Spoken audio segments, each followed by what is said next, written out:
Hey everybody, or should I say, I am Denise Reed, and this is my podcast, Just a Point of View. And this is all it is, a short coffee break of my point of view as I fiercely and diligently chase happiness. And I know that I've caught it several times, and I thought it would be fun to share it with you as I go through my adventures in life and try to find the happiness factor in it. And I invite you to come along for the ride as we explore the 52 List for Happiness by Moorea Seal on Just a Point of View, my podcast. I had the distinct pleasure of receiving this amazing journal, and I would like to encourage you to either create your own 52 lists in your own journal or splurge like my niece did and buy your own copy of Moorea Seal's fabulous, beautiful journal, The 52 Lists for Happiness, and write your 52 lists in your 52 lists for happiness. And I'm taking a podcast a week or episode a week in my podcast to explore her 52 lists and see if I can't make my life a little better and make yours better too, because I have decided to share my list with you. So this week we are exploring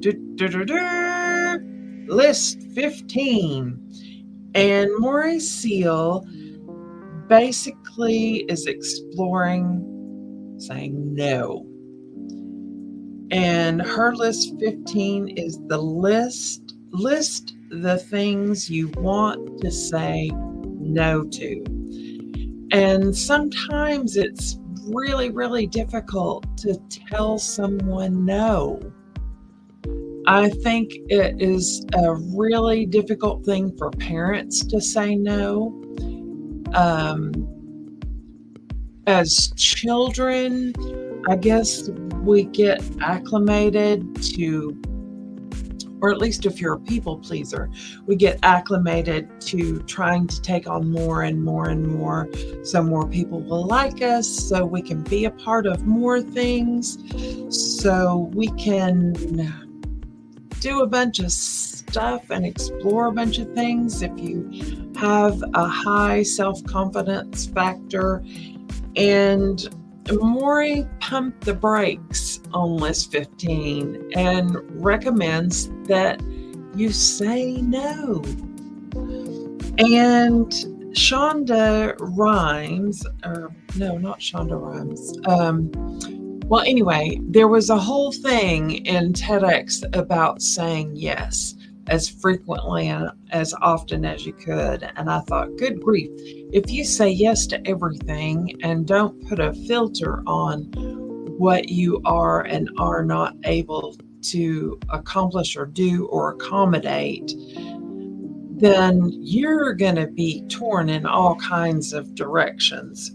And it may not be the most fun experience that you could have in life by extending yourself too much and not focusing on what's important to you and how to make your life better. So here are some of the things on my list 15 that I want to say no to.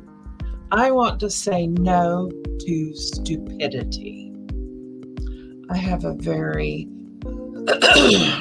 confessions of the truth here, low tolerance for stupidity. And when I say stupidity, I mean negating your responsibility because that's your job. That's what you're responsible for. That's what you've said that you're going to do. And you just don't care. That's stupid to me. And that kind of crap drives me insane. So I want to say no to stupidity. If you are a sane, competent adult, use basic math and add things up and see if you have enough bandwidth to accomplish all the things that you've added to your plate to do. Sometimes it's just not possible to do it all. So stop it. Okay, here is something else that I want to say no to. And this goes back to my number one thing. Say no to stupidity is say no to the lack of responsibility for your actions by others. So if someone fails to be responsible for something that they are responsible for, don't take it on yourself to correct it, to rescue them, to keep saving someone from their own stupid decisions for their neglect, for their lack of. Just call it like you see it. You can be kind when you do it, at least the first time, and say, this just isn't working out for me, and move on. Anyway, I would like to say that I am going to say no to that.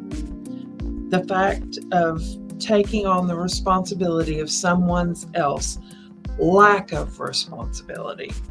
I'm going to say no to clutter with no meaning or purpose.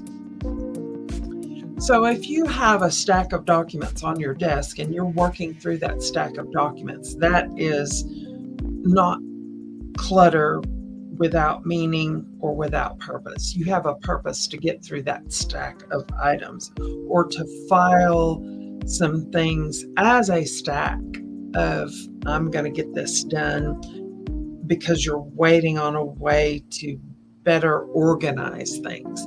So you have a purpose for your clutter. I'm not saying that it's good to keep the clutter hanging out, and it's probably a good thing that this camera is restricted in view of my desk currently, because I have a few stacks of things that I'm trying to figure out what I want to do besides throw it all in the trash can and never look back.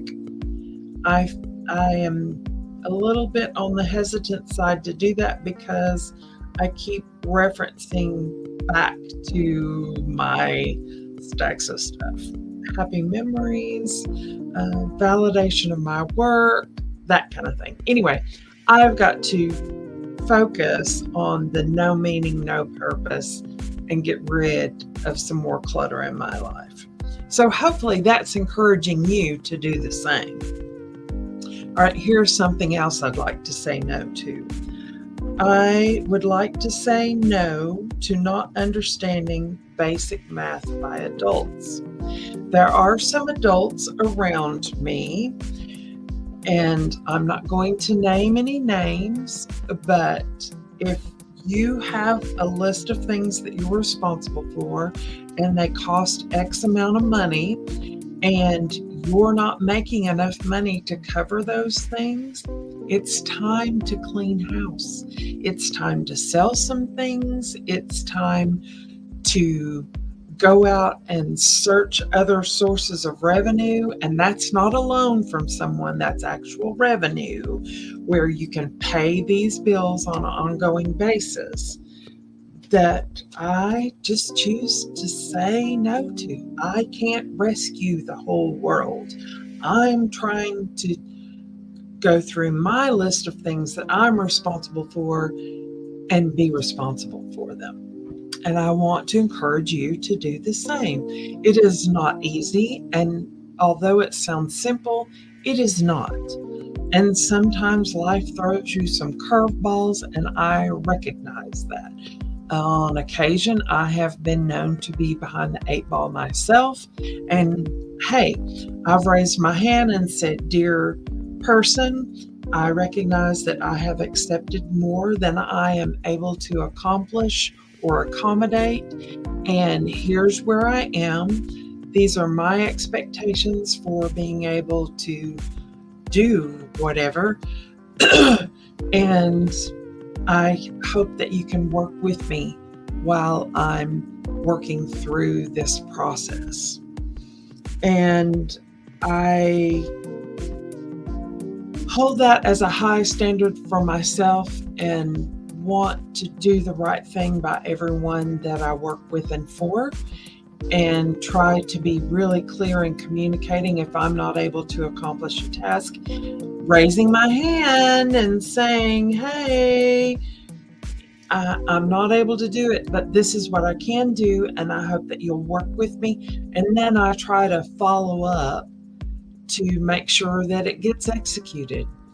Those are just a few things that I feel like I should say no to. And I just have to say the impact of a simple no can change your whole world. Think about, I've earned my gray hair. If my husband had come to me and asked me to marry him and I had said no, my whole life would be totally, totally different than it is right now. So 2 letters in one word can sometimes be a complete sentence. You may add no thank you at the end if you want to be nicer about it, or no right now, but maybe later, and this is what later looks like, could be an option if you want to consider that. And it's not easy saying no, even though it's just 2 letters, and no is said in multiple languages just like that. No. In Spanish and English. I feel that a simple no can sometimes bring the greatest relief. Just think about that for 1 second. How saying no to something can bring you the greatest relief. I have been following an amazing woman, Kathleen Cameron, and just considering what she is bringing to the table about how your thoughts create things, how an idea can come into the real world because you've had that idea and you've rolled it around in your head and you said, you know what, I think I could do this. And you go out and you do it. She said something really profound in one of her video casts, and I'm still thinking about the implications of it. And she said that the opposite of love is fear. And no is associated with that because sometimes if you really love someone, you have to tell them, no, I can't take on anymore, or no, I can't do that, or no, that's not right for me right now. And do that in a state of love and compassion, because if you don't say no, everything is going to spiral out of control and everyone is going to be stressed out to the nth degree, and you're going to be tearing your hair out. And that's not always a good thing. So no really can create some love in your life. Once people get over the fact that you've said no, you can go back and say, where did I mess up? What was the lesson I needed to learn? And how can things be different? It's really profound what Kathleen Cameron has said, the fact that the opposite of love is fear, because we're afraid of hurting someone's feelings, and sometimes that's just what needs to be done, is to hurt someone's feelings because you can't do anymore. You're drowning in whatever it is that you're experiencing in your life. So I want to share the words of wisdom from Kathleen Cameron about the fact that the opposite of love is fear. And don't be afraid to say no anymore, because sometimes that's the words that the people that you care about or the people that are involved with you need to hear. And it's okay to say no. Just that simple. It's not like there won't be repercussions, but sometimes that's the only answer and you just have to work through it. So thanks for hanging out with me for this few minutes. And what will you say no to next? Here is an idea that Moorea Seal recommends. She said, did you include the words fear or guilt in your list for what you want to say no to? Do you want to not experience any more fear and not experience any more guilt? She says, so often we spend so much time worrying about whether to say yes or no to a person or an experience that we get lost in the guilt and the worry. It's ironic, since the root of having a hard time saying no is what we're afraid of, and we feel guilty about it. This week, follow your gut and practice saying no to the things that you don't have time for, energy, or desire to do. So skip the guilt phase and enjoy feeling assured of your choices.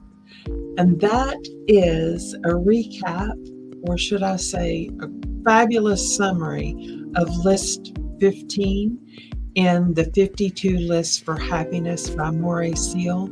And consider saying no, because it may be your liberating moment. So have a good evening. See you later.